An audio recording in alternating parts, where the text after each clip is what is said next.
pasirinksiu dirbti labai sunkų darbą, mokės man už jį tiek pat, kiek kur už lengvą darbą, aš nežinau, kada gausiu pasitenkinimo, galbūt po kelių metų gal, bet nežinau, bet bus labai sunku. Nu, tai darbo pasiūlymas taip skamba, ne? Paguldamas savo lovelėje miegoti, tai jis pradeda verkti, tai uždaromas duris išsiverks ir užmigs. Išseks nuo verkimo ir užmigs. Ir taip užmigda, bet tada, kas formuojasi nesaugumo jausmas, nes jis yra nesaugus. Ir tie pirmieji porą metų tai yra labai svarbus vaikui, kad suformuotųsi saugus prisirišimo tipus su savo tėvais ir kitais artimais suaugusiais, kad vėliau galėtų formuoti saugus prisirišimo ryšys su partneriu. Tai yra taip stipriai reikalinga. Negalim jo kaltinti, kad tu vėl nepranešė, aš čia dabar nerimau per tave. Su tokiu tonu tai jau tiesus taikymas į konfliktą. Tai jau. Bet tai būna taip žmonės taip ir daro, nes jie supyksta. Nes jie buvo sunku, ir tada tai manęs negirdi, neišklauso, tai ką? Na, viską išsakysiu. Tai. Svarbiausia, kad ne fiziškai. Nu, jau kaip gausis. Tai klausimas būtų, tais tikriausiai psichoterapijai nėra vartotinas šitas žodis, bet plačiai visuomenei yra žinomas kaip sociopatas, psichopatas, tai kaip tu galvoji, psichopatais gimstama ar tampama? Sveiki visi! Labai džiaugiuosi galėdama pristatyti laidos Kūnas, protas, siela svečią, gydytoją, psichoterapeutą Dainių Jakučionį. Dainis yra ne tik puikus savo srities specialistas, bet ir žmogus, kuris drąsiai kalba apie psichikos sveikatą ir moka sudėtingus dalykus papasakoti suprantamai ir aiškiai. Sveikas atvykęs, Dainiau. Gera tave šiandieną čia matyti. Smagu.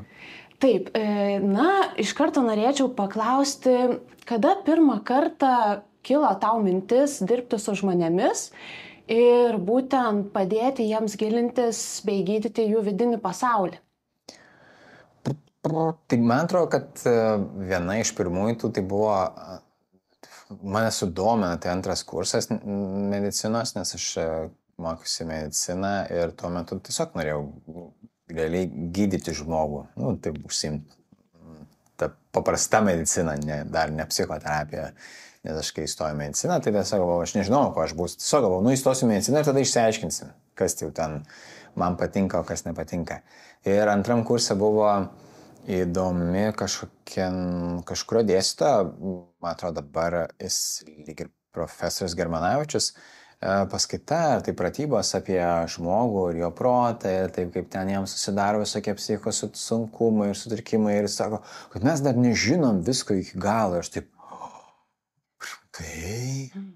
ir man taip nustebau, kad mes nežinom, nes aš kažkaip buvau įstikinęs, kad medicinoje viskas yra žinoma, nes mums ten tiesiog iki to laiko, iki to antro kurso mes daug labai mokėmės atmintinai dalykų, ten kaulai, raumenys, ten nervų sistema, viskas, kas yra jau žinoma yra. Ir dar galvoju, kad viskas jau yra žinoma.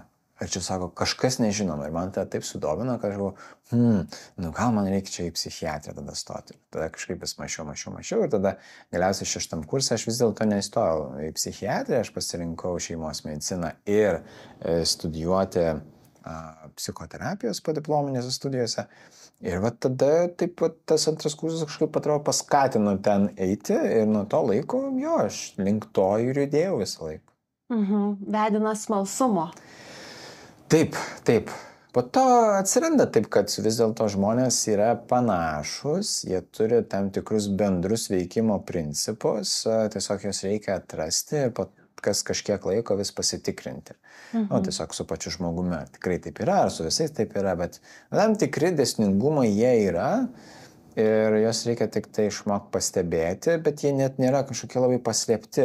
Tai yra tiesiog žinios ir viskas. Tai nėra kažkokio stebuklo, tai yra tiesiog žinios. Tai jeigu žmogus pats daug labai skaitytų ir domėtųsi, jisai ganėtinai greitai ir atrastų tos dalykus.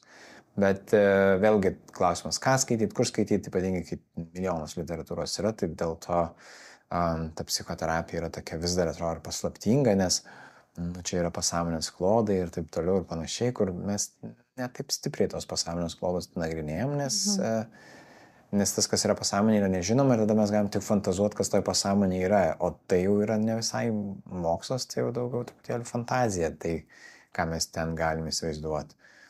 Tu? Įdomu man būtų labai sužinoti apie perfekcionizmą. Kokią įtaką perfekcionizmas daro žmogaus psichiniai sveikatai ir tarpusavio santykiai su kitais žmonėmis? Tai visų pirma, perfekcionistai, jie kažko labai stipriai siekia, kad būtų gerai. Tarsi, kad kažkas turėtų būti gerai, jie iki smulkmenų tai gali kartais nagrinėti ir tas smulkmenų nagrinėjimas jiems kaip čia tokia padaro meškos paslaugą kažkiek tai, nes jie nori, kad būtų labai gerai, tada pergyvena, kad yra ne taip gerai, kaip jie norėjo, kad būtų ir iš to susikuria kentėjimas. Tai va čia jų yra problema. Tada su kitais žmonėmis jie to paties nori iš kitų žmonių, tai jie nori, kad jie irgi būtų tobuli. Čia kaip taisyklė? Ar gali, tarkim, perfekcionistas būti tik tai į save labiau linkęs? Gali būti ir į save, gali būti ir į save, nes yra, man atrodo, 3 tipai tų perfekcionistų pagal vėlgi vieną išskirstimų, nes čia kiek tų specialistų, kiek yra mokslininkų, kurie tyrinėja arba kas pateikia klasifikacijas, tai yra ten gal daugiau, tai yra vėlgi iš ko perfekcionistas iš savęs reikalauja. Tai jie reikalauja iš savęs, kad būtų jie perfekcionistai, kiti reikalauja iš kitų ir taipogi yra dar tas perfekcionizmas toksai, kur jaučiasi, kad visuomenė iš jų reikalauja. Išorinis toks spaudimas juntamas. Taip, toksai, kad yra išorinis spaudimas, kad kiti nori, kad aš būčiau toks. Ne aš noriu būti toks, bet kiti nori, kad aš būčiau toks. Tai va tie tokie kaip ir 3 tipai pagal vieną iš klasifikacijų gali būti. Ir kentėjimas čia susideda su to, kad man yra sunku, nes aš niekad nepasieksiu to. Čia kaip yra ta taisyklė, netobulėjimas neturi ribų. Ir žmonės žino, ir iš vienos pusės tai yra kaip ir graži taisyklė ir labai faina žinoti, kad tobulėjimas neturi ribų, reiškia, aš galiu nuolatos tobulėti, bet kur tada yra pabaiga, kada aš jau galiu sakyti, o gal aš galiu džiaugtis jau, gal aš jau kažką pasiekiau, gal aš jau kažką turiu, gal jau čia yra pakankamai tobula, gal jau užtenka ir aš galiu jau mėgautis tais vaisiais, bet jeigu aš vis matau, kad vis dar nepabaiga, vis dar kažkur tai aš turėsiu nueiti, tai tokiu atveju aš nieko kito nedarau, kaip tik siekiu tos tobulybės, bet nesu čia. Ir praleidai čia ir dabar momentą. Taip, aš negyvenu šiandien. O terapija gali padėti tokiam žmogui? Jau be abejo, kad gali padėti. Tai nėra kažkoks tai labai ten sunkus sutrikimas. Tai yra, žmogaus įpročiai. Bet tai nesiskaito kaip sutrikimas, ar ne? Perfekcionizmas. Ne, tai nėra iš vis sutrikimas. Tiesiog tai mes, net nežinau, tai kaip būdo bruožą kartais galim vadinti, bet jis tikrai nėra sutrikimas. Ir čia, O sąsajų kažkokių tai su sutrikimais nėra? Tarkim, jeigu perfekcionizmą linkęs žmogus, tai galbūt obsesinis kompulsinis būtų sutrikimas? Ne, aš dabar galvoju, čia reikėtų žiūrėti labai statistiką, bet aš taip neskirstau, aš net nežinau.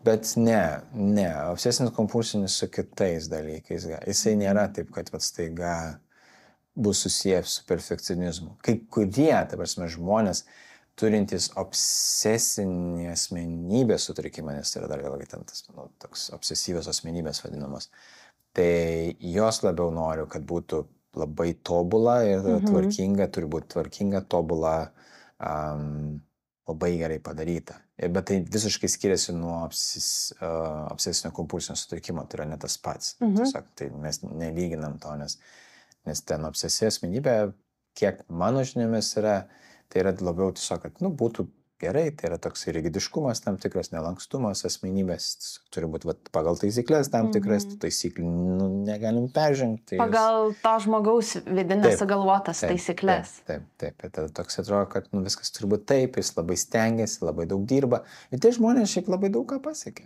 Ta asmenybės tokio tipo turintys, jie labai daug ką pasiekė, nes jie tiesiog daug dirba. Jie labai daug dirba, nes tiesiog jie tokie yra. Bet koks motyvas galėtų būti viduje pas tokį žmogų? Tai kaip ir pas visus žmonės kažkoks tai motyvas yra. Vėlgi, jeigu mes žiūrėtum, kad ir į visus asmenybės sutrikimus, jeigu juos apibrėžti, tai vis tiek tai yra dalis asmenybės sutrikimo yra atsineštas genetiškai ir taipogi yra dalis, kas yra išmokta. Tai jau vėlgi, tai reiškia, kokioje aplinkoje žmogus augo, su kokiais žmonėmis jisai santykį turėjo, nuo to priklausys, kaip ten tas sutrikimas pasireikš ar nepasireikš. Tai nėra taip, kad staiga gimė ir yra toks. Nors vat įdomu, aš dabar skaitau knygą Džono Steinbecko, tokia jo viena iš garsiausių knygų, ten, man atrodo, dabar vadinasi Edenas rytuose vadinasi, o gal būtų lietuviškai Rojus rytuose vadinasi, nežinau, ta knyga. Ir jinai, kadangi labai seniai parašyta, tai joje yra gimė ir vienas gimė geras, kitas gimė, blogas. Tai gimė broliai? Jo, broliai dvyniai arba tiesiog broliai. Ir tai yra, kadangi romanas tik tai bet ten tam romane yra toks, kad žmogus toks gimė. Bet dabar nebėra tos tokios idėjos, kad žmogus gimė kažkoks tai. Jis gimsta su tam tikra potencialu kažkokiu tai, patapti kažkuo. Ir tada priklausys nuo to, kaip yra aplinka. Čia yra tas angliškai vadinamasi nature versus nurture. Tas dalis, ar tai yra iš gamtos atėjęs dalykas, reiškia, kad genetiškai įgimtas, ar tai yra išugdytas ir kažkoks tai išaugtas dalykas. Tai tikrai nėra, kad mes pasakytumėm dabar, tai dabar visi asmenybės sutrikimai gimė tokie. Ne, jie turėjo dar ir tą aplinką turėti. Tai klausimas būtų, tais tikriausiai psichoterapijai nėra vartotinas šitas žodis, bet plačiai visuomenei yra žinomas kaip sociopatas, psichopatas, tai kaip tu galvoji, psichopatai gimstama ar tampama? Tada būtų... Aš turbūt laikausi tos pačios dar idėjos. Susideda, ar ne? Jo, kad tai turi susidėti. Ir be abejo, kad gali kažkuris tai... Čia vėlgi yra toksai įdomus momentas, kad sako, bet jis gimė jau blogas. Jo, bet kai jis pradėjo blogai elgtis, jūs jį pradėjot labai blogai žiūrėti. Čia į žmonės. Ir tada žmonės tiesiog pradėjo vis patvirtinti tam pačiam vaikui, kad jis yra blogas. Ir vis jisai padarydavo, ir vis kaip jis blogas. Ir niekas netikėdavo, kad jis gali būti geras. Ir tiesiog taip užsisuko tas ratas. Kad jeigu iš jo tikisi tik tai blogų dalykų, tai jisai į tuos blogus dalykus ir daro, išpildo. Ir netikė, kad jisai gali kažko kitą daryti. Jis kaip pasako, kad aš to nedariau, arba aš taip nesielgiu, arba aš taip nenoriu daryti. Niekas jo nebetikė, nes galvoja, kad jis yra tik tai labai blogas. Tai taip gali užsisukti. Ten kiek tas procentaliai, aš nežinau, tai nėra mano nei tyrinėjimų sritis, nei labai įdomi sritis, nes psichopatų nėra tokia didelė dalis visuomenėje. Tai, mes, tapsime... Jų yra mažuma. Jo, jų yra tikrai mažuma. Ačiū Dievui, nes būtų liūdniau. Ir tikrai jų didelė dalis sėdė kalėjime. Ir dar kita dalis sėdė valdžioje. Bet čia toks liaudės posakis, taip sakant. Pusė kalėjime, pusė valdžioje. Negaliu moksliškai pagrįsti niekaip, dėl kalėjimo galiu, bet dėl valdžios negaliu. Žmogus yra tokiam kaip spektre, jisai turi 5% ten neurotiškumo, ten, nežinau, ten savimonės ten turi 25%, ten kokią nors sąmoningumo ten staiga 80%, o ir mes tokį žmogų matom kaip šitą. O staiga yra kitas žmogus, kurio ten tos svertelės truputėlį kitaip susidėliojusios ir jau mes turim kitokį. Ir kadangi mes visi esame kitokie, tai mūsų tos tokios svertys į visus pusės kažkur tame tokiam kontinuume, tokiam spektre. Vienaip ar kitaip jos gali susibūti susiformavusios ir mes tiesiog esame tokie žmonės, kokie esame. Ir tada, kai mes pradedam kalbėti apie sutrikimus, tada yra labai sunku, nes žmogus sako, bet aš panašus į tą. Bet panašus tai nereiškia, kad toks pats. Bet gali būti ir gali būti toks pats, taip. Bet čia yra tas dalis, kad tada mes turim hiperdiagnostiką savęs. Ir kitų dabar, su narcizais ypatingai. Čia... Aš įtariu, kad girdėjau iš tikrųjų, kad narcizai patys neina į psichoterapiją ir tie sociopatai taip pat. Sociopatai iš vis Tiesiog neina. eina į terapiją žmonės, kurie galimai nuo tokių žmonių nukenčia. Nu, tai yra toks posakis, jo. Bet narcizai ateina, nes vėlgi mes turim suprasti, kad tai yra spektras, ne, arba kontinuumas, kaip čia pavadinti. Ne. Tai yra dvi dalis, yra labai 100% vienoje pusėje, kitoje pusėje 0%. Ne. Tai reiškia, kad jeigu žmogus yra ties 100%, taip jisai tikriausiai ir neis. Nes, o kam? Gali būti tik tai, nebent jeigu mes kalbam apie narcizą, tai arba narcisistinės asmenybės sutrikimą, jeigu teisingai sakyti. Ir vėlgi, kai mes mėtomės tom etiketėm, narcizas ar psichopatas, yra irgi tai toks, mes pasakom, bet daug žmonių labai sako tą net nežinodami, ką tai reiškia. Tiesiog, tu taip elgiesi, savanauti, narcizas. Bet iš tikrųjų, kai pagalvoju, aš šiek tiek domėjausi šitų sutrikimų ir visi iš karto, oi, narcizas tai labai blogas žmogus, bet jeigu iš tikrųjų pasižiūrėjus giliai, kas slypi viduje to narcisistiško žmogaus, tai galimai yra sužeistas berniukas arba sužeista mergaitė. Taip, bet taip su dauguma sutrikimų. Jau. Tai nėra taip, kad net ir psichopatas lygiai taip pat turės panašią. Jo vaikystė buvo sunki labai ir dauguma tų žmonių, kurie sėdė kalėjime ir turi tą sutrikimą, jie turėjo labai sunkią vaikystę. Ir dabar, sakykime, yra tas toksai momentas, kad visuomenė iškart puola bausti tą žmogų, bet atima laisvę, sodina į kalėjimą, bet klausimas, ar tokiam žmogui, ne bausmės reikia, bet galbūt terapijos, gal jam tiesiog galėtų, sakykime, tai padėti.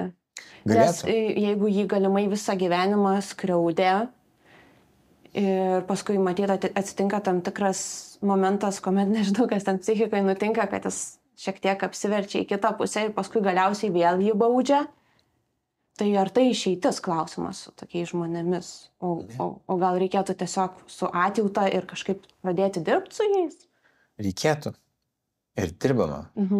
Ne Lietuvoje. Ir Lietuvoje dirbam, bet tai yra vėlgi, viskas atsiremia į pinigus ir resursus. Čia yra, viskas yra resursai. Vienas resursas yra, kas eis dirbti, čia vienas resursas. Kitas yra, kas mokės už tai, kad, jie gydytų tos žmonės ir teiktų jiems ilgalaikę pagalbą, nes tai yra ilgalaikė terapija. Bet kaip minėjai prieš tai, nėra toks jau didelis procentas. Bet kalėjime sėdintis žmonės, kurie vis kartoja savo nusikaltimus. Recidivistai. Taip, jiem reikalinga yra pagalba. Taip. Jie turi sutrikimą, dėl ko jie tą daro. Ir net jie nepripažįsta, bet jiem galima padėti. Ir tiek yra, vadinama, dabar galvoju, kaip čia, jie vadinasi forensic psychotherapy, bet lietuviškai negalėčiau sakyti, kad kriminalinė būtų keistai skamba. Teismo, turbūt gal reikia sakyti, teismo psichoterapeutai arba. Tai yra dirbantis su nuteistaisiais ir tiek Olandijoje yra, tiek, man atrodo, Skandinavijos šalyse, kai kuriuose, Australijoje yra. Tai yra žmonės, kurie dirba kalėjimuose, grinai psichoterapiją atlieka ir tai yra sunkus labai darbas. Labai sunkus darbas. Bet ten tiesiog yra turtingos valstybės, kurios gali skirti pinigų tam darbui, nes ten reikia, vėl, kad su vienu žmogum dirbtų 2-3 metus.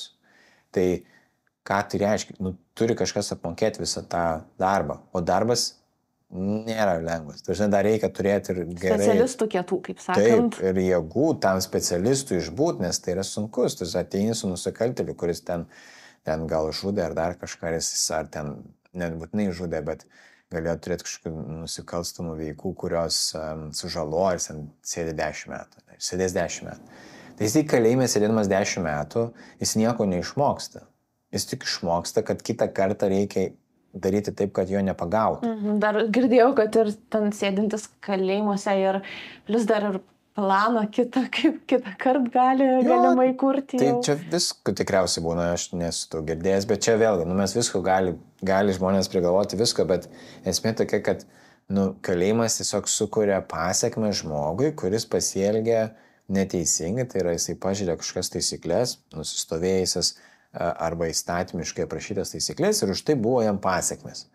Tai jisai tiesiog žino, kad realiai, jeigu aš nenoriu vėl tų pasiekmių, tai arba aš elgiuosi teisingai Ir kai kurie iš tikrųjų elgis teisingai, jie neturi sutrikimą, tiesiog per klaidą pateko. Ten, nežinau, arba už tos lengvuosius narkotikus. Kai patenka, žmonių gyvenimas yra sugadinamas ir... Kas irgi realiai galimai tai yra, pasiekmė daugelio dalykų tą priklausomybę, galimai. Jo, tai ir ta dalis yra sudėtinga, bet kitas žmogus, aišku, jis yra recidivistas, tiesiog žino, kad reikia taip daryti, kad kitaip nepagautų. Ir tai, ir ką, ir ką, gerai, vėl pagaus, jis vėl grįš. O tavo asmeniniai patirčiai teko bendrauti, būtent su sociopatu? Ne, aš nelabai norėčiau. Tarsi aš nežinau, ar man teko ar neteko, nes, tai aš negaliu iš akių atpažinti žmogaus.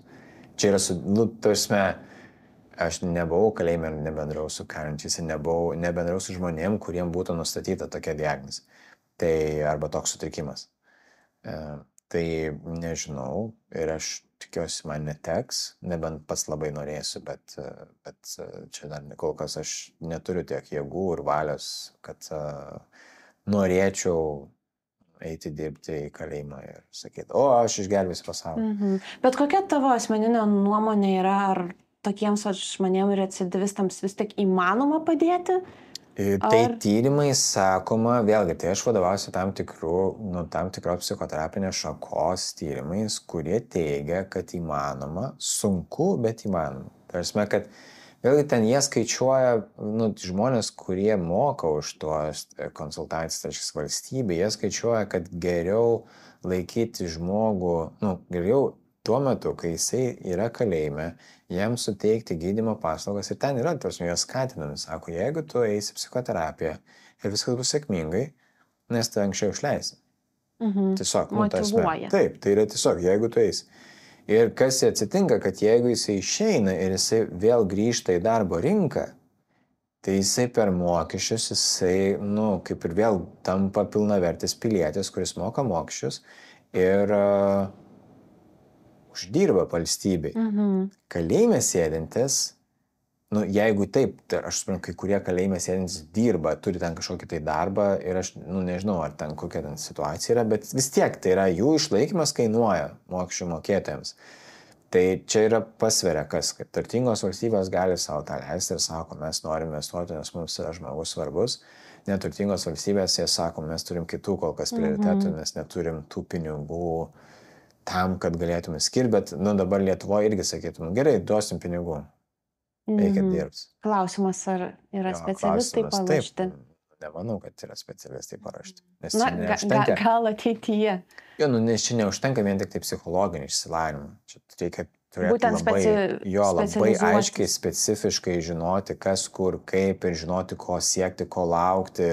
Ir tikrai tas pasiruošimas, kiek aš esu klausęs, kai pasakoja tie specialistai apie savo darbą, jis nėra lengvas. Ir aš nežinau, kiek žmonių nori dirbti sunkų darbą. Tiesiog, aš pasirinksiu dirbti labai sunkų darbą, mokės man už jį tiek pat, kiek ir už lengvą darbą. Aš nežinau, kada gausiu pasitenkinimo, galbūt po kelių metų bet nežinau, bet bus labai sunku. Tai darbo pasiūlymas taip skamba, ne? Čia toks savotiškai turėtų būti pašaukimas kažkokio tai smalsumo. Iššūkio labai žmogus norėtų, labai didelio iššūkio žmogus norėtų. Yra tasgi Jokeris filmas, kur Harley Quinn buvo psichoterapeutė, gydė Jokerį ir paskui į kurią pusę nuėjo, tai kas matė filmą, tai kad taip dar neatsitiktų. Bet čia filmas. Ir taip atsitinka. Ir taip atsitinka su prižiūrėtais, su darbuotojais, nes psichopatai arba antisocialios asmenybės sutrikimą turintys žmonės, jie mesiškai manipuliuoja. Tai ten... Jie patys nieko nejaučia galimai, bet jie žino, kur paspausti, ar ne? Jo, taip teigiama. Teigiama, kad jie neturi empatijos. Tai apie tą jausmą ir kalbą, kad jie neturi empatijos, nes empatija yra tai, kad aš žinau ir jaučiu, kad kitam skauda. Tai teigiama, kad jie nejaučia visai to kito žmogaus skausmo ir jiems nėra atjautos jausmo, kad jam yra blogai ir kad čia, ir kas. Ir, pavyzdžiui, apie sutrikimus kalbant, tai jeigu aš nežinau kažkokios informacijos ir aš net nežinau, kad tokia informacija yra, aš ją praleisiu pro akis, jos man net nebus mano gyvenime. aš jos net nematysiu, nes aš neturiu už ko užsikabinti mano smegenyse. Kaip sako žmonės, va, čia matau ženklus, tas anas tiesiog galimai tiesiog susifokusuoja tam tikrais dalykais. Deja, bet mes kartais tikrai norime matyti tai, ką norime matyti ir tai pradeda matyti. Čia galbūt mūsų smegenys taip veikia? Taip, jos ir taip veikia, taip fokusuoja dėmesį ten, kur mes jį labiau sutelkiam. Ir čia yra kaip traukos dėsnis. Kaip veikia traukos dėsnis? Kaip veikia? Reikia tik tai norėti, reikia norėti ir turėsi. Ir ten tada žmonės pripaisto visokių nesąmonių, bet aš čia apie tą galvoju ir čia dabar taip manifestavau, čia dabar tas atsirado. Nu kaip? Tai jeigu sutelki dėmesį, tai smegenys sako, kad čia yra svarbu, jos pagauna žmogaus tokio kaip informacija. Žmogus sako, man tai yra svarbu. Ir tada tas toks nusukimasis apie tą dalyką, jisai plečia požiūrį, kad man pastebėti tuos būtent svarbius ženklus. Ir tai lygiai ir teigiamą linkme veikia, bet ir neigiamą. Nes jeigu žmogus serga depresija, ir jam atrodo, kad visi žmonės jo nemyli, tai jis pastebės tik tai tuos ženklus, kurie rodo, kad nemyli, bet nematys tų ženklų, kurie rodo, kad myli. O jeigu ir pamatys, tai juos nuvertins. Nes tiesiog smegenys sako, kad tai manęs nieks nemyli. Ir smegenys sako, okei, jeigu tu sakai, kad nieks nemyli, tai ieškokim patvirtinančių dalykų, nes mes taip apsisaugosim. Tai yra apsisaugojimo mechanizmas. Reikia pastebėti reikšmingus dalykus, tam, kad galėtumėm nuo jų apsisaugoti arba išvengti, arba kaip tik padidinti. Yra du dalykai. Mes norim kažką didinti arba vengti kažko. Sakykime, vengti kančios ir siekti malonumo, jeigu sveikų atveju. Taip. Populiarios psichologijos momentas, kad mąstymas labai yra svarbus ir reikia stengtis mąstyti pozityviai ir siekti tų gerų emocijų, tai kaip ir yra vertingas. Vertingas iki tam tikro laipsnio, jeigu kad nebūtų kraštutinumas, bet vis tik tada geriau jau fokusuoti mąstymą ir smegenis link to viso. Bet čia gal ne visai tiksliai taip reikėtų, nes aš tai kviečiau tiesiog matyti taip, kaip yra. Tiesiog priimti pasaulį to, koks jis yra. Jis yra visoks. Ir realiai daugiausia nuo tik mūsų interpretacijos priklausys. Ar jisai yra teigiamas, ar jisai neigiamas. Bet jis yra visoks. Ir kai kurie dalykai, kurie vyksta pasaulyje, jie tiesiog vyksta. Bet mes pasakom, kad jie yra teigiami arba neigiami. Ir ten tie visi karai, žmonės sako, čia dabar negatyvu. Bet tai, jeigu žmonės gyvena toj valstybėje, kuri kariauja šalis, ta valstybė, ir ta valstybė laiminėja, tai tiem žmonėm atrodo, kad taigi gerai, tai mesgi laiminėjom, tai viskas gerai su mumis, ne? Tai čia tik interpretacija, nuo kurioje pusėje tu esi. Jeigu tu pralaiminėjai, tau yra blogai. Jeigu tu stebi ir tada turi tam tikrą susiformavęs nuomonę apie valstybę arba apie karą, tai irgi bus taip, kaip tu susiformuosi tą nuomonę, o ne apie tai, kaip tai iš tikrųjų yra, nes niekas nežino, kaip yra. Tiesiog yra faktas kažkoks, faktas, kad Žemė sukosi aplink Saulę. Galim sakyti, kad Saulė sukosi aplink Žemę. Taip ir sakė anksčiau, bet po to paneigė tą faktą. Tai yra tiesiog faktas. Ar čia gerai blogai dabar, kad Žemė sukosi aplink Saulę? Nei gerai, nei blogai. Tiesiog taip yra. Tai dauguma dalykų pasaulyje tokie yra. Jie tiesiog yra. Jie nėra gerai ar blogai. Mes juos paverčiam gerais ar blogais. Ir iš to atsiranda tam tikras galimai kentėjimas. Taip, tai tik iš to atsiranda. Nėra, tik iš to atsiranda. Nėra nei vienos savaime situacijos, kuri mums sukeltų kentėjimą. Nėra situacijos, kuri net bet kokios beprotiškiausios, sunkiausios tos situacijos, kurios žmogui gali ištikti, jos bus sunkios tik tada, jeigu žmogus leis joms būti sunkioms. Ir čia ir vėlgi yra, čia toks yra paradoksinis mąstymas, bet arba budistinis kartais toks mąstymas yra, kad ir kažkas sakys, jo, bet jeigu tavo vaikas mirs, tai ką tu neliūdėsi? Tai liūdėsiu.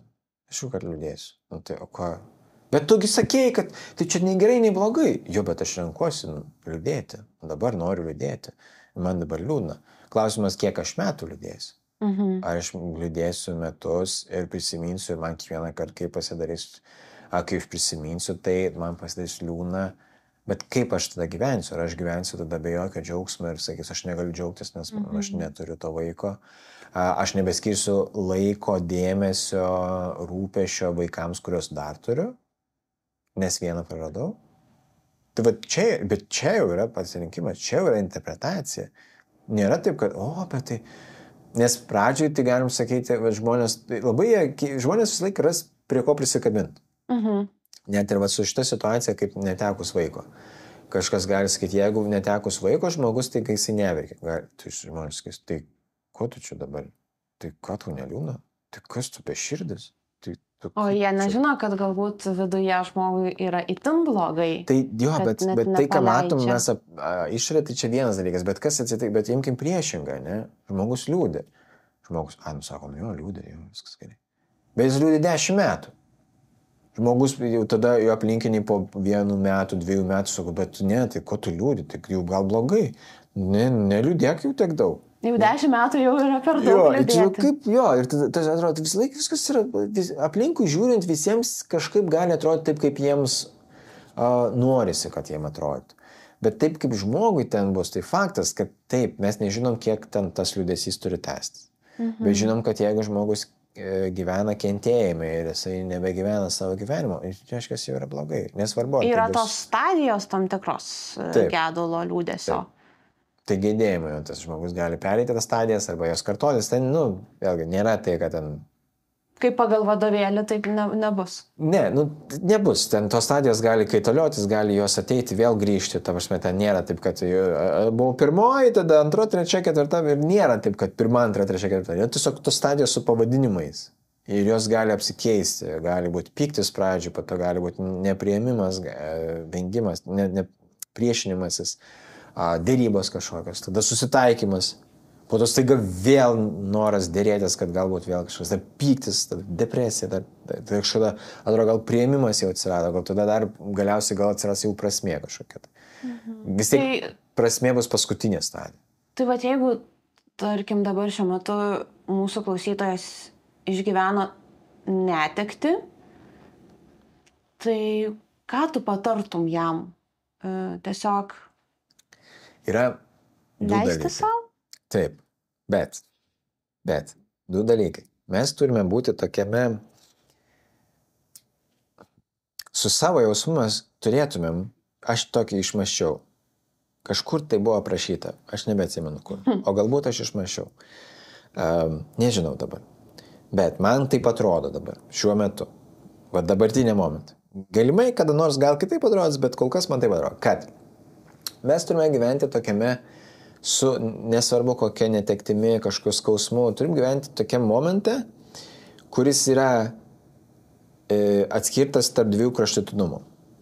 Vienas kraštutinumas yra begalinė fantazija apie tai, kas vyko blogai, gerai, tai begalinis įsitraukimas į tą visą skausmą, netekti, mąstymas nuolatinis, o kas jeigu... Čia praeityje, ar ne?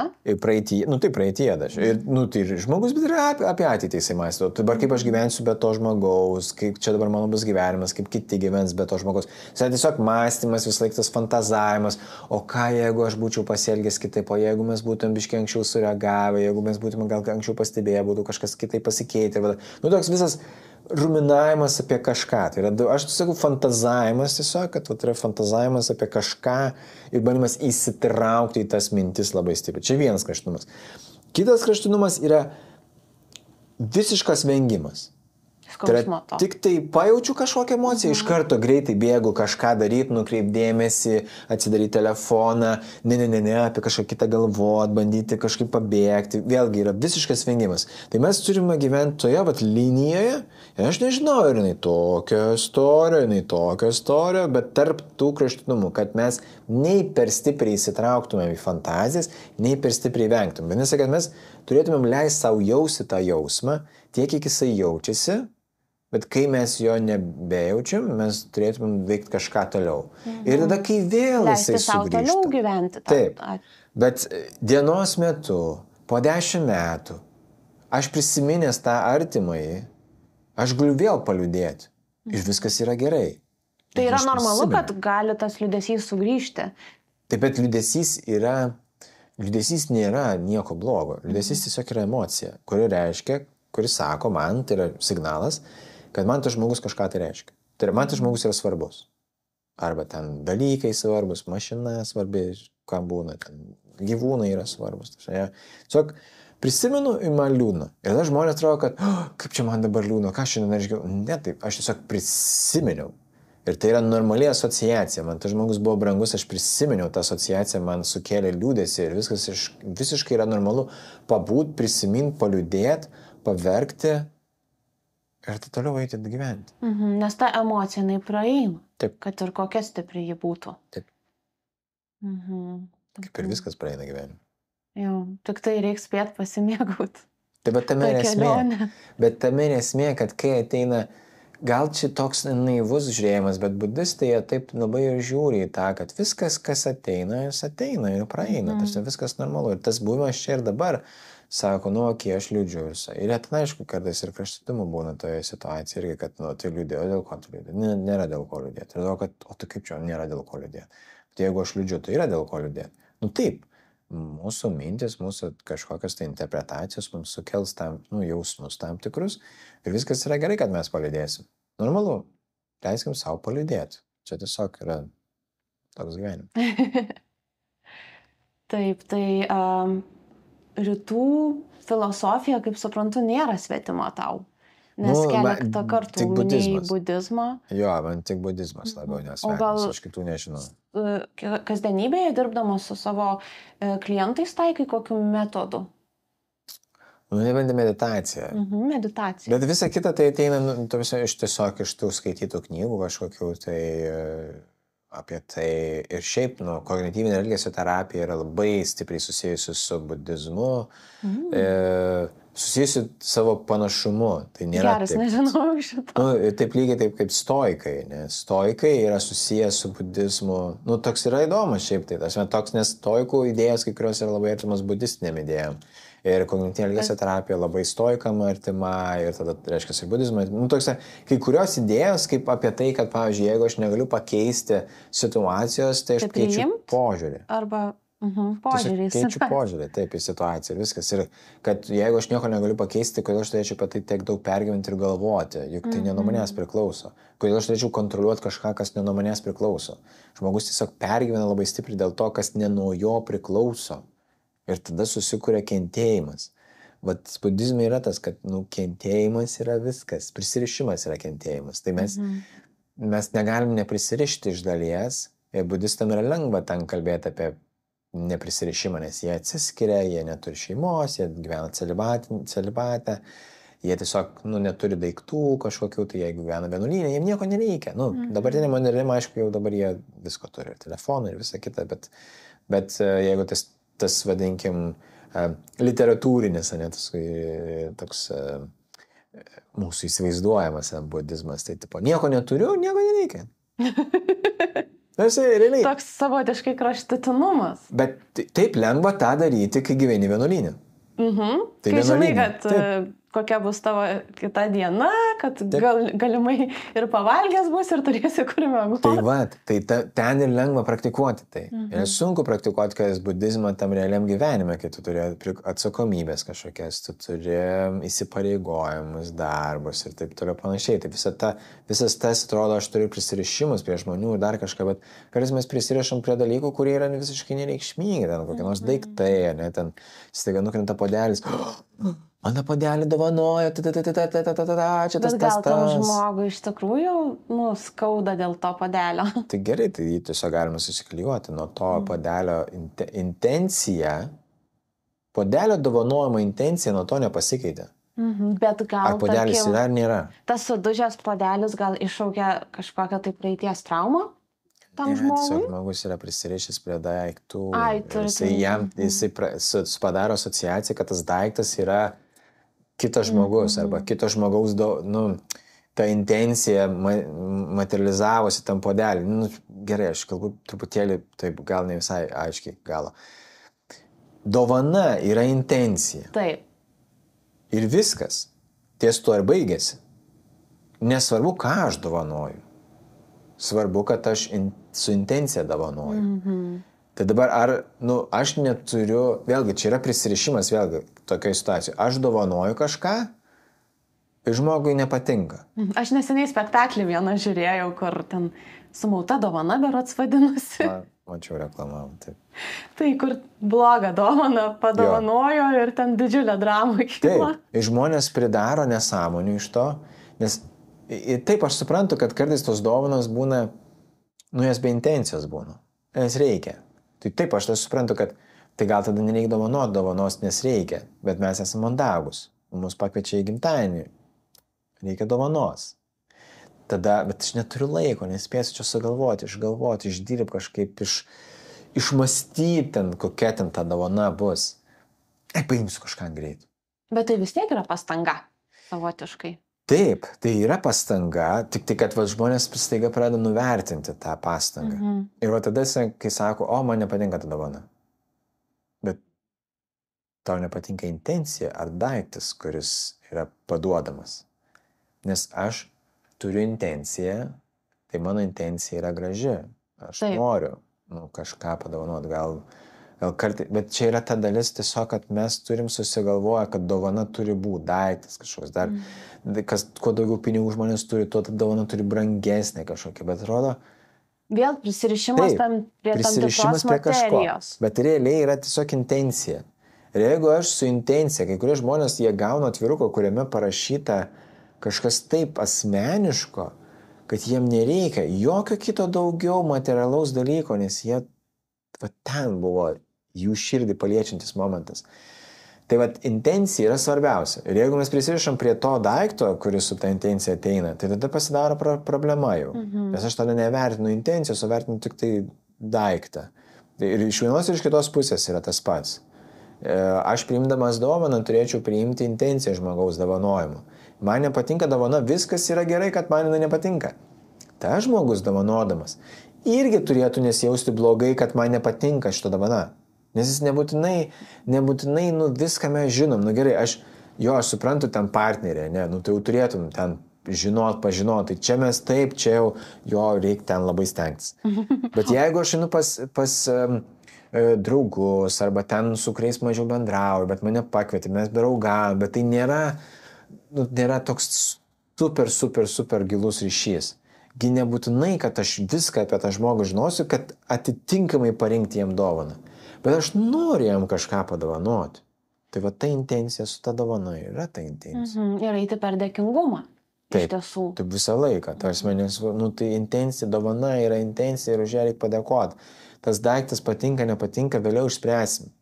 Taip. Ten atiduosim, parduosim, panaudosim, perdovanosim. Koks skirtumas? Svarbiausia yra žmogus galimai, kuris dovanoja tą dovaną. Tai sakykime, budizmo toj visoj filosofijai gal ir yra tikrai išminties tų perlų, kur neprisirišti prie materijos, bet stengtis būti čia ir dabar.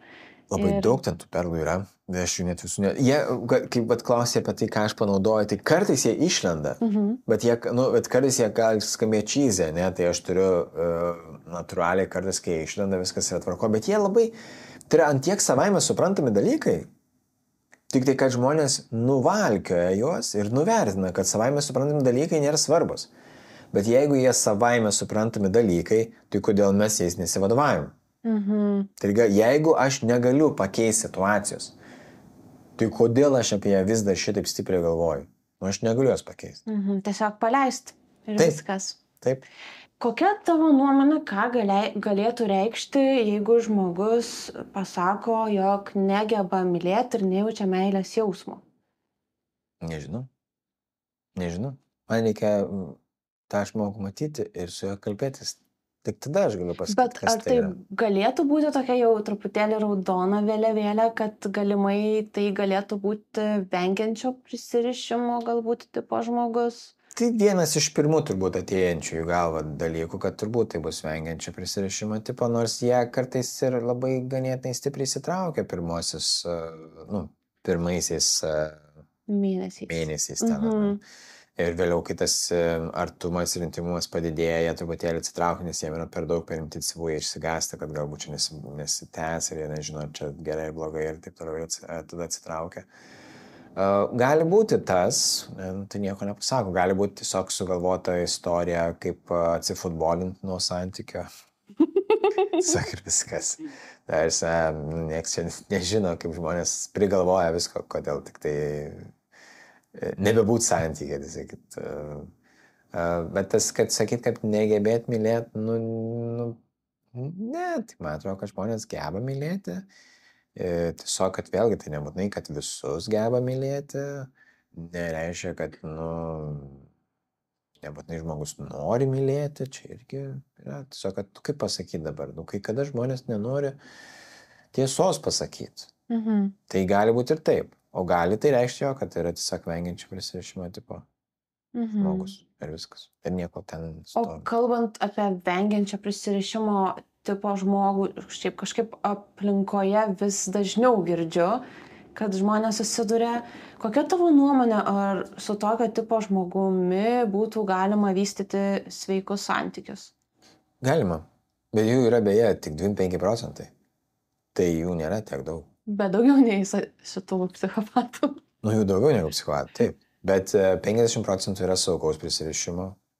25, apie 25 yra to vengiančio, ir tada vėl apie 25 yra nerimastingo. Ir tada ten, čia tie procentai tokie grubus labai, aš taip tiksliai neprisimenu. Nes vėlgi, visi procentai yra sugalvoti žmonių, bet kadangi visų žmonių nieks neištyrė, tai yra daromas prielaidos. Tai va čia grubėja, nes yra mišrus, ten, toks. Gali būti ir mišrus. Jo. Tai taip žmogus tas gali būti, su juo gali tikrai būti santykiai, taip su saugaus prisirišimo tipo žmogumi jis tikrai gali turėti santykius. Tiesiog jam yra daug lengviau tada, nes saugaus prisirišimo tipo žmogus, jisai truputėlį kitus dalykus pastebi. Jam netaip trigerina elgesiai, jis greičiau paklausia, jis neinterpretuoja, jis tiesiog pasako, kas čia įvyko, ką tai reiškia, aš matau, kad tu truputį atšali, kas čia yra ir apie ką. Ir tada iš to nedaro dramas, bet apie skatina pokalbį. Jo, ir kad apie ką, tai yra švelniai ir turi kantrybės ir to eit, nes kitaip mes šiaip žmonės esam ganėtinai taip jautrus susitrigerint. Ir jo, jeigu mes turim vieną ar kitą prisirišimo tipą, tai mes galim išsiprovokuoti save vienoje kaip ir kitaip šitoje situacijoje. Ir jeigu, įsivaizduokim, susitinka kaip taisyklė dažniausiai, taip ir būna kažkodėl tai nėra 100% taisyklė, bet nerimastingo tipo ir vengiančio tipo. Čia kur tiesiog atskiros ašys, bet kur vienas kitą labiausiai kankina galėtų. Taip, yra tada, jeigu tas vengiančio jis pradeda truputėlį kažkaip tai atitolti, tai nerimastingo jisai dar labiau iš karto prisispaudžia, bet jeigu dar labiau prisispaudžia, vengiantis nori dar labiau atsitraukti, nes jam yra jam per daug, bet jis nemoka pasakyti, jis galbūt nesupranta, kas su juo darosi, jis nežino kaip... Jis išsigąsta galimai. Taip, ir jis nemoka pasakyti stop, nemoka ribos nubrėžti, o nerimastingo tipo, jam iš karto atrodo, kad viskas, tai mane palieka. Tai ir jis tada nejaučia ribų. Tai jisai nori užsikabinti, kad nepaliktų. Turi visais įmanomais būdais būti, kad nepaliktų. Tai tiesiog toksai yra, principas. O tai galėtų būti tiesa, kad ir tokį žmogų viduje skatina baimę savotišką? Meilės troškimas, taip. Meilės troškimas ir baimė. Ir skirtingai tiesiog reaguoja. Taip. Aš dabar tiksliai negaliu atsakyti, kodėl taip reaguoja. Ten viskas su tėvais susiję dažniausiai. Iš vaikystės ateina, ar ne? Kažkaip tai gaunasi, kad tėvų santykis yra artimųjų santykis, tų reikšmingų artimųjų santykis šalia, nes tai gali būti ir močiutės, senelis ten ir taip toliau, su kuriais labiausiai turėjo ryšį kažkokį artimiausią. Tai daro įtaką tam bet ganėtinai anksti tai formuojasi. Ankstyvoji vaikystėje. Labai ankstyvoji vaikystėje. Labai ankstyvoji vaikystėje. Dėl to ir tokių žmonių mūsų amžiuje yra ganėtinai daug, nes, čia apie Lietuvą kalbant, nes nebuvo įprasta vaikus laikyti ant rankų ir paimti juos į rankas, kai jie verkia. Nes galvoja, kad jie išleps. ir jie pataps vaikais rankinukais. Buvo įprasta geriau diržo duot, jeigu neklauso. Bet mažiukų nieks nemuždavo. Tiesiog kai vaikas mažas, ten kelių mėnesių jisai verkia, jo neimdavo ant rankų. Tegu, arba kai jisai miegas, paguldomas savo lovelėje miegoti, tai jis pradeda verkti, tai uždaromis duris išsiverks ir užmigs. Išseks nuo verkimo ir užmigs. Ir taip užmigda. Bet tada, kas formuojasi nesaugumo jausmas, nes jis yra nesaugus. Ir tie pirmieji porą metų tai yra labai svarbus vaikui, kad suformuotųsi saugus prisirišimo tipus su savo tėvais ir kitais artimais suaugusiais, kad vėliau galėtų formuoti saugus prisirišimo ryšys su partneriu. Tai yra taip stipriai reikalinga. Aišku, taip ten netgi jau pastebėjo kažkas, kad ten vaikas, netaip jau reaguoja ir ten galima įtarti, kad kažkoks jo prisirišimo tipas keistas, kitoks negu kad saugus, ir ten ar vengti, ar labiau nerimastingas. Mes galim, per gyvenimą tiesiog, dirbti su to, kad tas saugumas didėtų ir kad jau susisaugus. Nes tai yra aš esu saugus, mylimas, priimtas ir saugus. Tai mažuosius reikia kuo daugiau mylėti ir globoti. Jo, iki 1,5 metų, tai kaip minimum nereikia ten galvoti, kad ten, čia tas pripras dar kažką. Ne, kaip tik, tas yra įdomus paradoksas, kad per tą laiką susiformuoja vidinis saugumo jausmas, dėl to tas vidinis saugumo jausmas suteikia drąsos pasaulį. Ir nes čia ne vien tik tai apie santykius kalbant, nes tas vidinis saugumo jausmas, jeigu jo nėra, tai gyvenime žmogus mažiau turi pasiekimų, nes jis tiesiog neturi drąsos, jis nesijaučia saugus eit kažkur kažką daryti, bandyti, klyst, jis nesijaučia saugus. O dar kadangi atsiranda mokykla, dar atsiranda tėvai, kurie sako, va čia klaida, blogai, čia kodėl ne 10, kodėl tik tai 9, ten mokytojai sako, čia klaida, tu tai iš vis čia nieko. Ir paskui būna ir baudžia.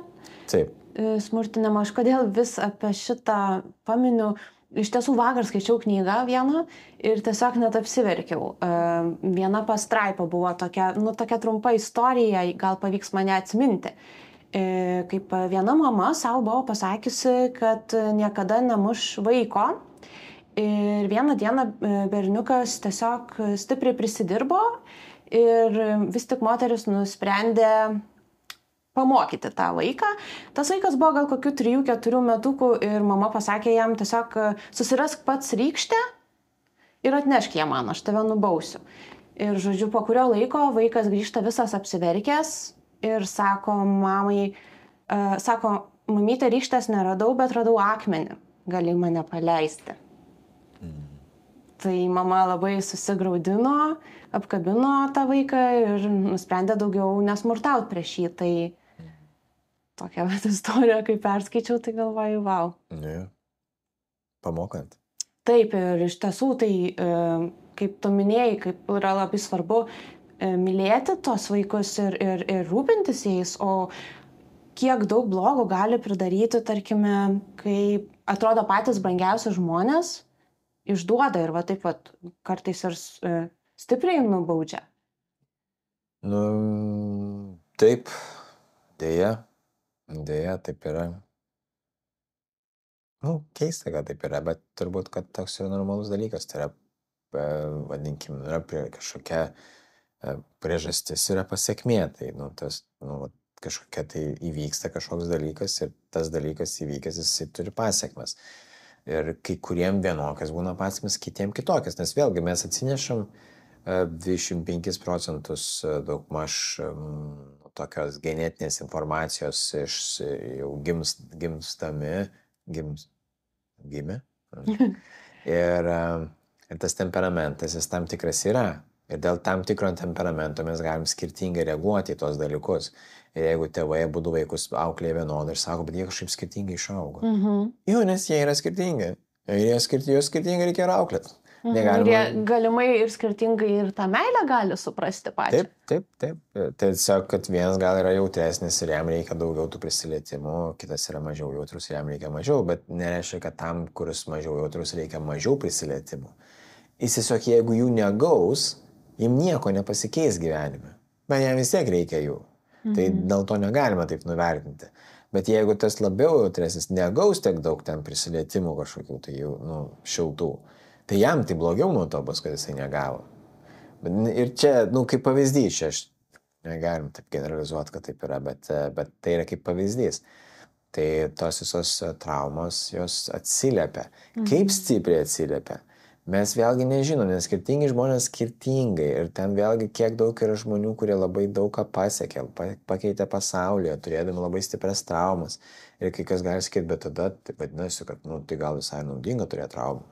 Ir nieks nežino, kaip tiksliai ten iki galo yra, nes visi turi savo skirtingas teorijas, kaip ten yra, vieni sako taip, kiti sako taip. Ten, mes traumų psichologija kalba apie labai sunkes traumas ten. Tada Gabor matė kalbą apie labai lengvas jau traumas, kad ten gali būti tam tikri dalykai. Bet nieks negali atsakyti, kas yra trauma, nes vaikas kaip reaguoja, jis taip reaguoja. Mes iš suaugusio pozicijos galim vienaip pagalvoti apie tą traumą, sakyti, kad čia nėra labai trauma, bet mes nežinom, ką vaikas tuo metu savo galvoje mąstė, kaip jisai tą dalyką interpretavo. Tą įvykį. Taip, kaip jisai pagalvoja, ką tai reiškia. Ir tada taip gali jam patapti traumą. Nors saugas gali matyti, kas čia per nesąmonė. Mano viena draugė savanoriauja vaikų linijoje ir jinai tiesiog pasakė tokį dalyką, kad nuskambina daug vaikų ir su visokiom situacijom ir tiesiog kiekvieną tą situaciją reikia priimti labai rimtai, nes tuo metu tam vaikui skauda. Galbūt jisai tiesiog galimai jam skauda, kad pametė tą žaislą kažkokį mylimiausią, bet jam tuo metu skauda. Tai tiesiog... Emocija yra tikra visada. Jo. Tai čia yra tiesiog, kad žmonės suprastų, emocija yra tikra visada ir mums reikia ją atreaguoti ir priimti ir patvirtinti, kad jinai tokia yra emocija. Priežastis nebūtinai visą laiką yra ten, kažkokia labai ten, būna mes tik prisimastom kai kurių dalykų. Bet tai, kad mes jaučiam, yra labai aiški logika. Sako, kodėl tu taip jautiesi? Nes yra tokia logika, nes tas. Ir kai mes pasakom, dar irgi, kai mes bendravom su žmonėm, tai mes irgi nuslepiam labai daug informacijos, nes mes kai sakom, kas tau yra, kodėl tu taip jautiesi? Nes tas žmogus tai padarė. Ir mes iš šono galvom, bet čia nieko nepadarė. Bet tas, kuris sako, kaip jis jaučiasi, jis praleido informaciją, kad taip, kaip tas žmogus padarė, praėjo pro jo visas smegeninę, jisai padarė interpretaciją, kad tai reiškia tą, trečią ir ketvirtą ir dabar dėl to taip jaučiasi. Bet jis tai kaip to nesakė, sako, tai jis papasako tik situaciją, bet situacija pati iš savęs nesukelia emocijas, sukelia tą, ką pradžioje kalbėjom, mūsų interpretaciją. Tai va, taip yra, jeigu mes kalbam su žmonėmis ir kaip mūsų kažkas klausia, kodėl tu taip, kas tu atsitiko, kaip tu jautiesi, ir žmogus gali sakyti, kažkokį jausmą, po to klausim, o kodėl tu taip jautiesi, ko nereikėtų gal klausti dažniausiai, bet kas nutiko, tai žmogus būna, kad pasako tik situaciją. Ir man iš šono stebinčiam gali atrodyti, kad, nieko čia tokio. Taip. Bet jis nepasakė esminių ir pagrindinių dalykų, tai yra, ką jisai galvojo, kaip jisai interpretavo tą situaciją, ką jam reiškia ta situacija. Jis to man nepasako, tai kaip aš galiu tada suprasti tą žmogų. Realiai aš negaliu jo suprasti, nes aš tą situaciją visai kitaip galiu interpretuoti. Ir va čia atsitinka tada komunikacijos sutrikimų tarp žmonių. Ir tarp poros irgi gali būti sutrikę. Tarsi manęs vienas paklausė, kas atsitiko, tu ko tu čia taip pergyventi, tai nieko čia neatsitiko. Ir taip, nesupranti manęs, ir kada, neišklausai. Ir atrodo, kad, bet aš nematau, kokia čia problema. Bet taigi praleido esminę informaciją. Ką tai man reiškia? Ką aš pagalvojau? Nes aš taigi neskaitau kitų žmonių minčių. Aš turiu žinot, ką žmogus tuo metu galvoja. Gerai būtų, bet neskaitom. Labai daug uždirbčiau, jeigu skaičiu. Bet kadangi taip nėra, tai tada aš turiu žinot konkrečiai, ką žmogus tuo metu galvojo, kad suprasti, tą jo jauseną iki galo. Man gal net ir nereikia, bet jeigu žmogus paklausia, kodėl tu taip jautiesi, tai būtų gerai tada paklausti, ką tai tau reiškia. Ką tau tai reiškia? Taip, nes kitu atveju tai ta situacija ir emocija, jos gali būti tokios nesusieinančios, bet kai mes žinom, ką tai reiškia žmogui, tada mes,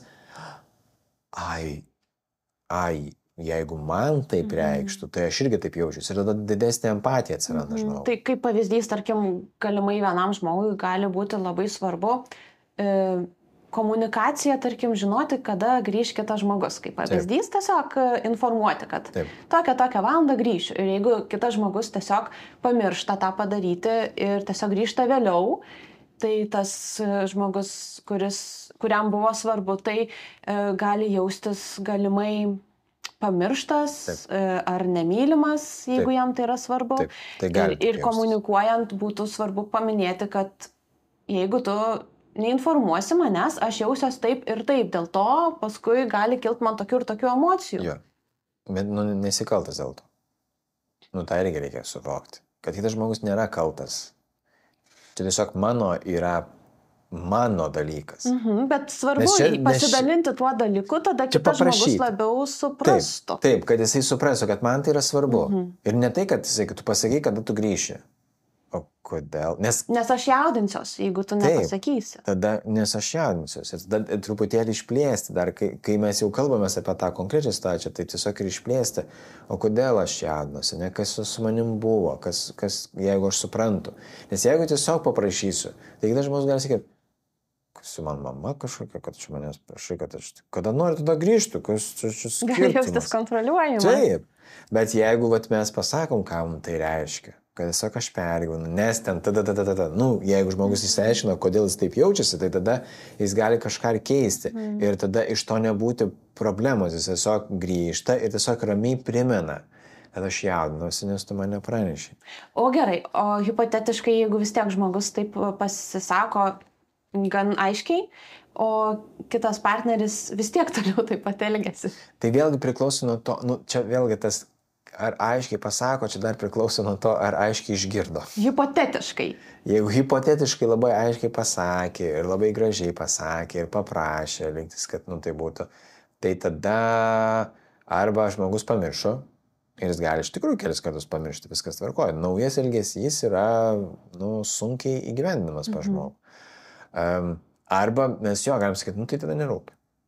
Bet mes, taip aš sakyčiau, ta pirminė būna, nerūpi, bet nebūtinai, kad nerūpi. Gali būti visiškai kitų, gali būti, kad kiekvienoje skirtingoje situacijoje buvo skirtingos priežastys, kodėl nepraneši. Ir visos jos bus, jeigu bus iki galo išklausoma ir išgirstama, bus legalios. Bet kadangi tame vyksta tai, kad vieno poreikis buvo toks, aš jau pasakiau, tai kodėl tu nepadarėjai.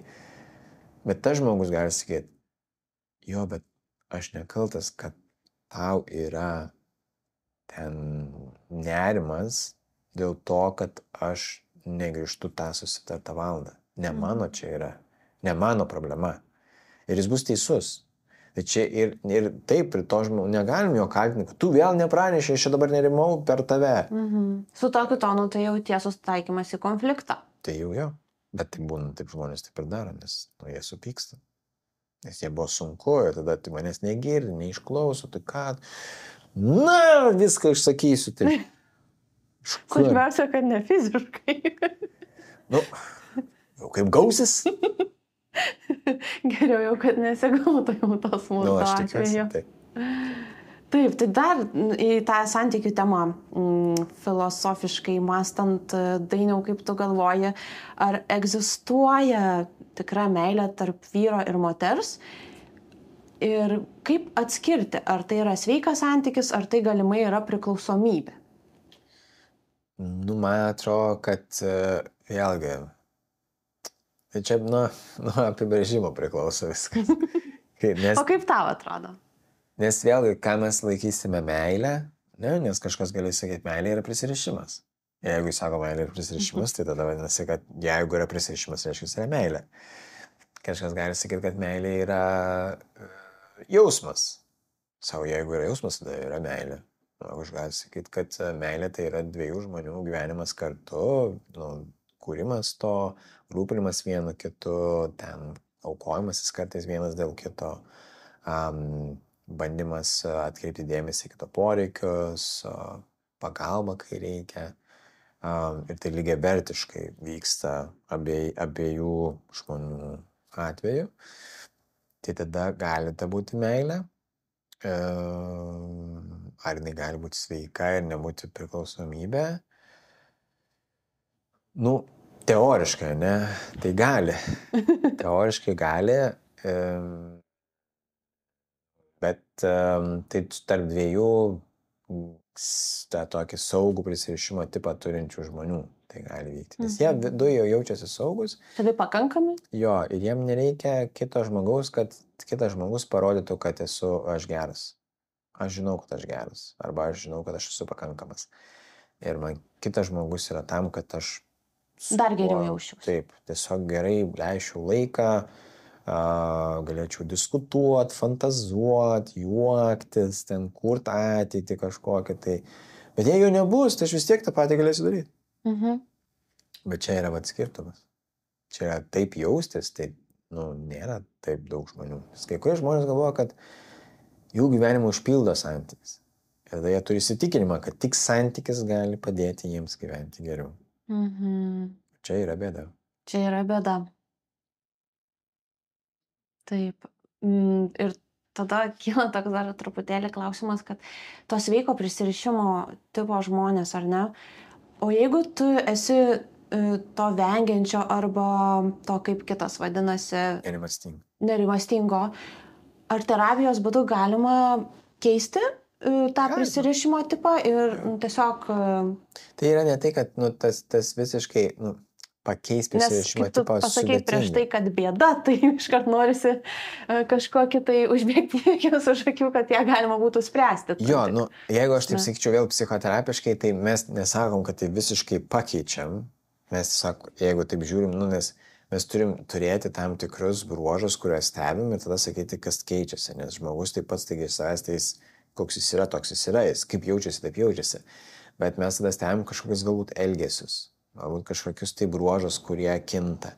Ir galim sakyti, kad jo, tie bruožai keičiasi. Žmogus išmoksta kai kada tiesiog kitaip bendrauti, kitaip kalbėti, kitus dalykus sakyti. Nes jam pasidaro aiškiau, kas su juo darosi, kodėl darosi, kas įvyksta, kai kitas žmogus kažkaip pasielgia, jis supranta, kokios to priežastis. Ir jis tada pradeda ieškoti būdų, kaip keisti savo tą elgesį. Ir kaip reakcijas irgi kai kurias truputėlį keisti, nes kai kurios galbūt yra per stiprios. Ir kai žmogus atranda, kodėl tokios reakcijos yra. Ne, kad kitas žmogus tai padarė, bet kad tos reakcijos kyla iš mano vidaus, dėl mano buvusių patirčių. Tada jisai jau kelyje link to keitimo. O tas keitimas jis šiaip gana sunkus. Jis tikrai nėra lengvas. Tarsi nėra taip, ir pasikeičiu. Net atradimas giluminių priežasčių nebūtinai reiškia, kad tos staiga priežastys padingsta. Jis sako, žinau, bet ir ką man dabar daryti? Bet jeigu jau žmogus žino, geba atpažinti, tai jau yra didesnė tikimybė, kad keis tą elgesį savo. Tikimybė yra didesnė, bet ne 100%. Nes žmogus dar turi norėti, turi turėti resursų vidinių kažkokių, taip, kad tą galėtų keisti, kad turi tada turėti tinkamas sąlygas tam. Yra daug dalykų dedamųjų, kurie ne visą laiką priklauso vien tik tai nuo žmogaus. Dėl to terapija ir netrunka vieną dieną. Tai yra procesas. Jo. Būtų gal gerai, kad truktų vieną dieną. Bam, įvyko ir viskas. Pasikeitė žmogus. Kiek daug žmonių galėtum padėti? Taip, bet tai yra procesas ilgalaikis. Dainiau, ar galėtum patarti vieną dalyką mūsų klausytojams, ką galėtų daryti jau nuo šiandien, kad galėtų pagerinti tarpusavio santykius? Kas kartais būna labai sunku, tai pradėti kalbėtis ir sakyti savo poreikius, bet pagarbiai ir sakyti savo poreikius, tai yra ko aš norėčiau, kas man būtų svarbu gyvenime, bet nededant lūkesčių, kad staiga, jeigu aš tai pasakiau, tai staiga viskas taip ir atsitinka. Tai yra tiesiog, kad mes žinotumėm, ko mes viens iš kito, ne tai, kad viens iš kito norime, bet norime iš santykio ir kad abudu galėtumėm eiti link to. Tai nėra tas stebuklingas metodas, kuris staiga iš karto ima ir padeda, bet tai yra būdas, kuris atveria galbūt truputėlį vartus į tą kelią. Nes jeigu mes išdrįstame apie tai pakalbėti, tada atsidaro vartai. Jeigu neišdrįstame, tai tada tie santykiai yra tokie, kokie yra. Jeigu žmonės jau turi gerus santykius, tai jie tiesiog reikia mėgautis tuo ir viskas. Nereikia dar kažko gerinti, o reikia tiesiog džiaugtis, kad turim gerus santykius. Ačiū labai, iš tikrųjų, kad pasidalinai savo vertingomis mintimis, įžvalgomis. Tai man buvo beprotiškai įdomu. Smagu. Ir ačiū visiems, kad žiūrėjote.